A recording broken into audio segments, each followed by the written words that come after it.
पहली मेडिसिन है anal fissure के लिए ग्रिफाइटिस।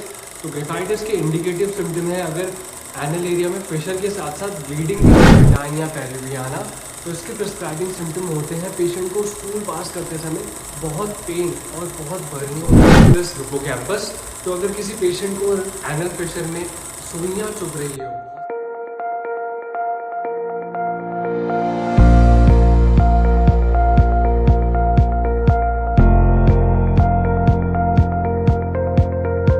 नमस्ते दोस्तों, आज हम बात करेंगे एनल फिशर या भगंदर के बारे में। तो इस वीडियो में हम देखेंगे एनल फिशर क्या होता है, उसके बाद देखेंगे क्या कॉजेज या कारण रहते हैं एनल फिशर हो जाने के, उसके बाद जानेंगे साइंस एंड सिम्टम्स, क्या लक्षण रहते हैं इस बीमारी में, फिर देखेंगे कुछ लाइफस्टाइल मॉडिफिकेशन जो कि हमको बचा सकते हैं इस प्रॉब्लम के होने से, और अंत में देखेंगे कुछ commonly used homeopathic medicine anal fissure के लिए। तो मैं डॉक्टर शरद उनियाल स्वागत करता हूं आपका होम्यो मित्र चैनल पर। अब जानते हैं एनल फिशर किसे कहते हैं। तो एनल एरिया जो कि हमारे जीआईटी का आखिरी पोर्शन है जहां से मल या स्टूल बॉडी से बाहर निकलता है, तो उस एरिया में कट लग जाने को एनल फिशर कहते हैं। इसे यूजुअली कंफ्यूज कर लिया जाता है हेमरॉइड्स या पाइल्स के साथ। तो पाइल्स में क्या होता है, बेसिकली वहां की नसों की दिक्कत होती है। एनल एरिया की जो नसें हैं, ब्लड वेसल्स है, उनमें से ब्लीडिंग होने लगती है और फिशर में उस एरिया में कट लग जाता है। अगर पाइल्स के बारे में आप डिटेल में जानना चाहते हैं तो वीडियो अवेलेबल है चैनल पर, और फिशर के बारे में अच्छे से जानेंगे इस वीडियो में हम आगे। अब बात करते हैं कॉमन कॉजेस, क्या कारण होते हैं एनल फिशर के कॉमनली। तो स्टूल का बहुत लार्ज अमाउंट में होना, बहुत बड़े अमाउंट का स्टूल एक बार में पास हो जाना, स्टूल जो पास हो रहा है, मल जो निकल रहा है वो बहुत सख्त हो, बहुत टाइट हो, तो वो एनल एरिया की स्किन को वियर एंड टियर करता हुआ निकल सकता है।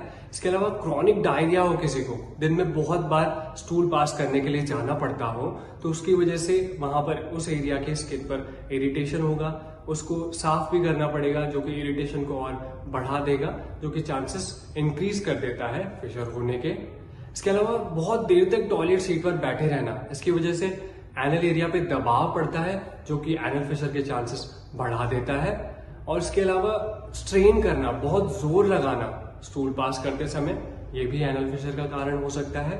फुल टर्म प्रेगनेंसी, पार्चुलेशन के टाइम यानी डिलीवरी के टाइम जब फुल टर्म बेबी हो, तो वैसे ही पेल्विस एरिया की सारी मसल्स पर बहुत दबाव रहता है। उस समय due to wear and tear of anal area, वहां पे अगर स्किन पर कुछ दबाव पड़ जाए या मसल्स पे दबाव पड़ जाए एनल एरिया की, तो वेयर एंड टियर की वजह से एनल फिशर होने के चांसेस बढ़ जाते हैं।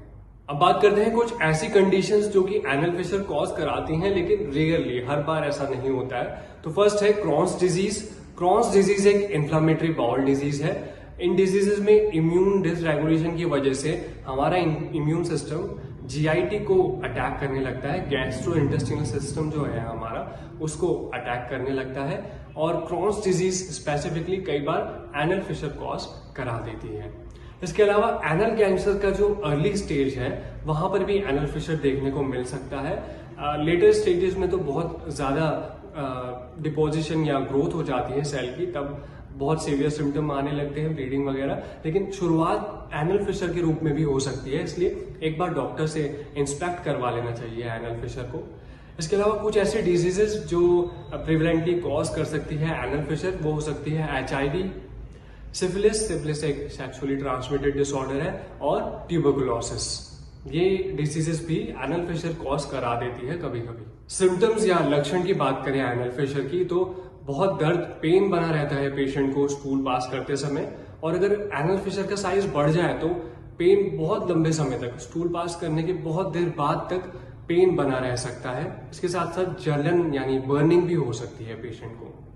ब्लीडिंग रह सकती है, ब्राइट रेड कलर का ब्लड आता है, मतलब जैसे अगर अल्सर वगैरह की बात करें तो ब्लैकिश ब्लड स्टूल में पास होता है, वैसा नहीं, बिल्कुल ब्राइट रेड ब्लड रहता है। स्टूल पास करने के जस्ट बाद ड्रॉप्स में ब्लड पास हो सकता है। पेशेंट जब एनल एरिया को वॉश करते हैं तो फील कर सकते हैं वहां पे कट लगा हुआ, या फिर स्किन टैग, या फिर कोई लंप, सूजन जैसा महसूस कर सकते हैं एनल एरिया पे।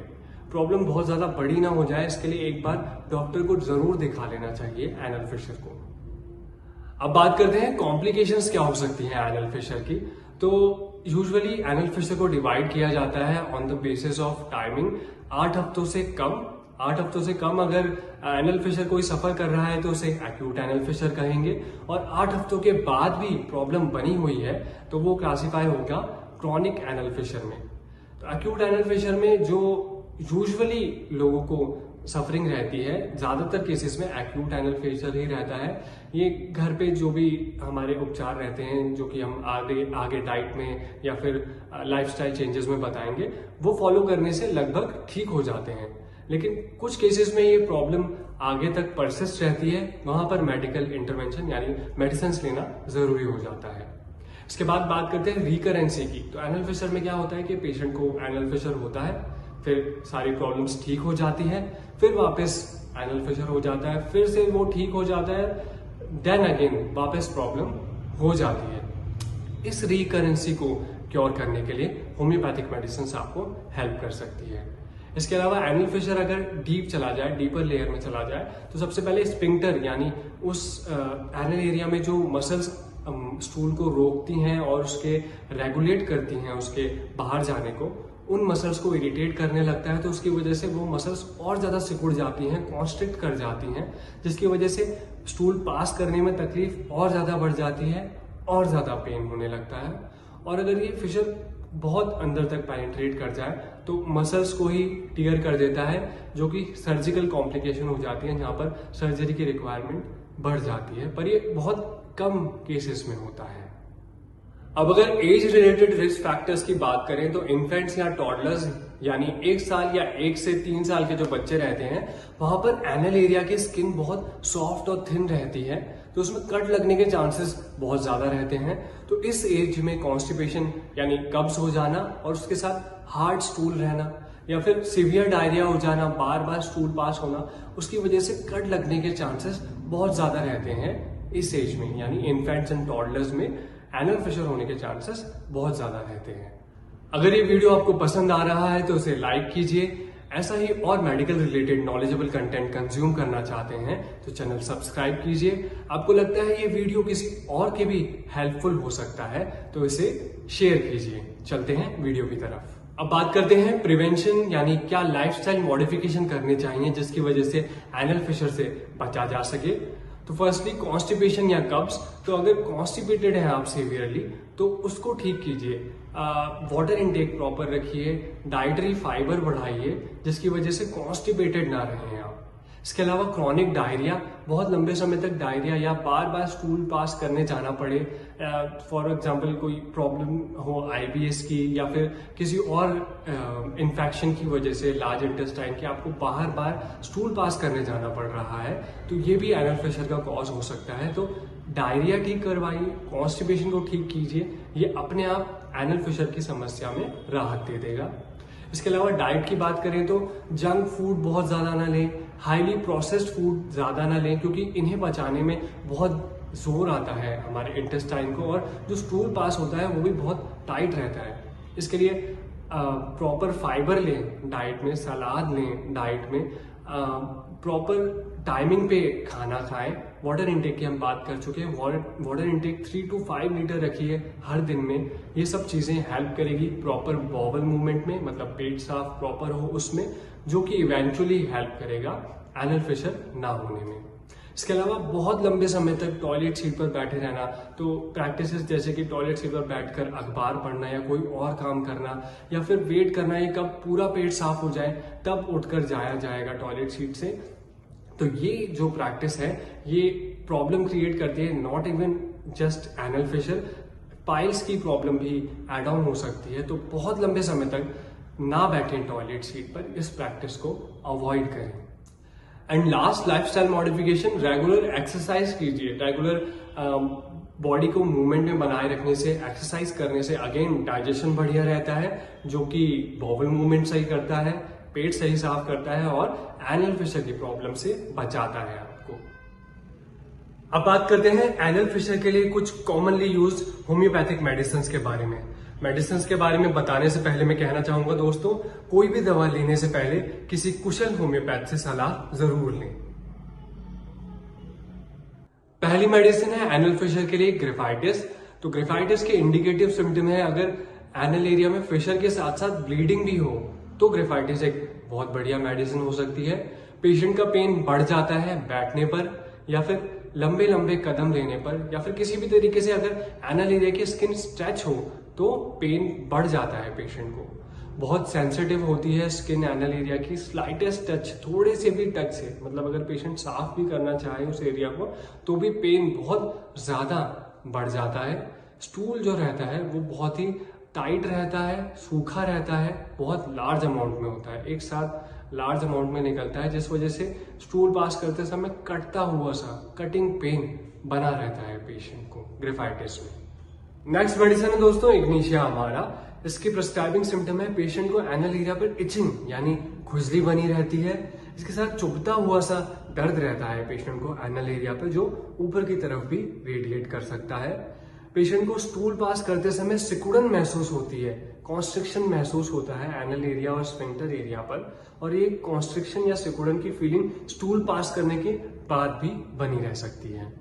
इसके अलावा इग्निशिया में जनरल परसेप्शन से रिवर्स जो सिम्टम होते हैं वो भी देखने को मिलते हैं, जैसे कि एनल फिशर के पेशेंट्स को जनरली बैठे रहने पर दिक्कत ज्यादा होती है, खड़े रहने पर तकलीफें कम हो जाती है क्योंकि प्रेशर नहीं पड़ता एनल एरिया पर, और पेशेंट को हार्ड स्टूल जब सख्त रहता है स्टूल तब प्रॉब्लम ज्यादा होती है। लेकिन इग्निशिया के पेशेंट को बैठे रहने पर अपनी तकलीफों में आराम मिलता है, और सॉफ्ट स्टूल रहता है, जब स्टूल सॉफ्ट रहता है तब उनको इचिंग पेन ज्यादा महसूस होता है।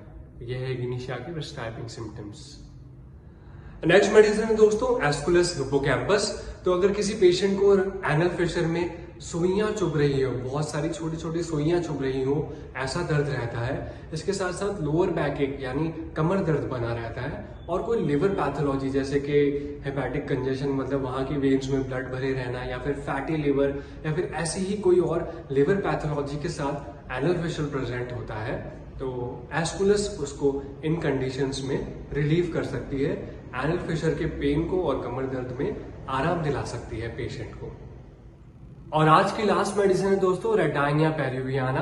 तो इसके प्रिस्क्राइबिंग सिम्टम होते हैं पेशेंट को स्टूल पास करते समय बहुत पेन और बहुत बर्निंग बनी रहती है, जहां पर फिशर यानी कट लगा है स्किन पर वहां पर पेशेंट को बहुत सिकुड़न महसूस होती है, जलन बनी रहती है, और ये पेन एंड जलन जो है, जो बर्निंग और पेन है, पेशेंट को बहुत देर बाद तक, स्टूल पास करने के बहुत देर बाद तक भी परेशान कर सकती है। इन दोनों समस्याओं में पेशेंट को आराम मिलता है ठंडे पानी के कांटेक्ट से या फिर ठंडे पानी में बैठने पर। आशा करते हैं दोस्तों ये वीडियो आपके लिए हेल्पफुल रहा होगा। वीडियो पसंद आया हो तो इसे लाइक कीजिए, शेयर कीजिए, कोई सजेशन हो या सवाल हो तो कमेंट बॉक्स में टाइप कीजिए, और ऐसे ही मेडिकल रिलेटेड वीडियोस पाने के लिए चैनल सब्सक्राइब कीजिए। मिलते हैं अगली वीडियो में, धन्यवाद।